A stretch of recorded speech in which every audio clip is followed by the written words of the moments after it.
Have you ever thought to read the book of Revelation? Well, let me tell you. It's going to be a scary time for a certain group of people, the ones who hate the Most High God's holy seed.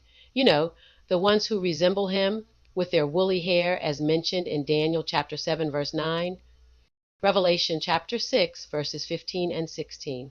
Verse 15 says, "And the kings of the earth, and the great men, and the rich men, and the chief captains, and the mighty men, and every bondman, and every free man, hid themselves in the dens and in the rocks of the mountains."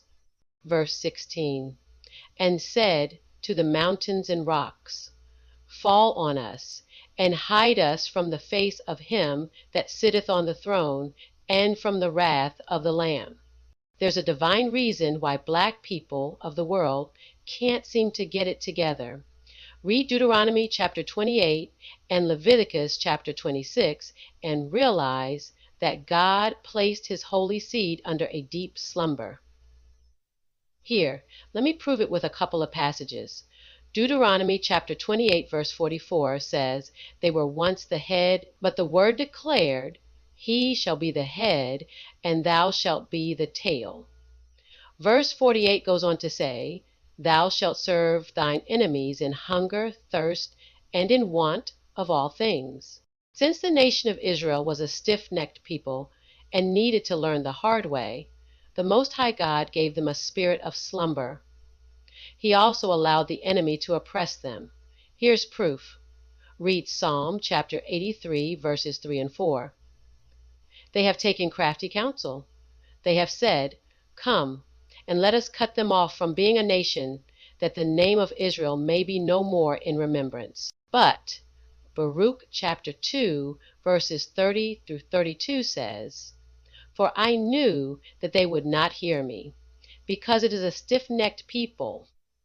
But in the land of their captivities they shall remember themselves, and shall know that I am the Lord their God, for I will give them an heart and ears to hear."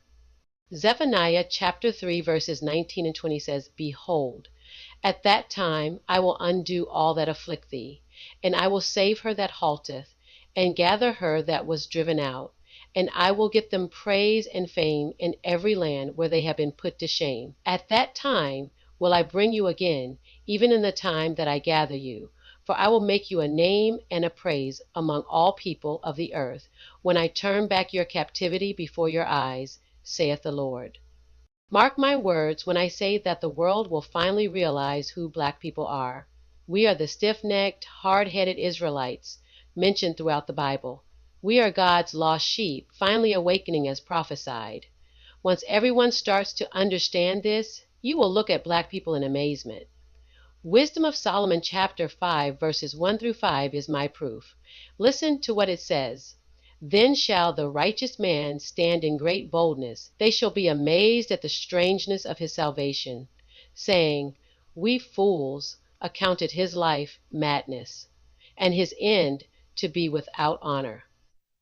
Anyone in the entire world who is at least 3/4 black is considered an Israelite and is promised salvation.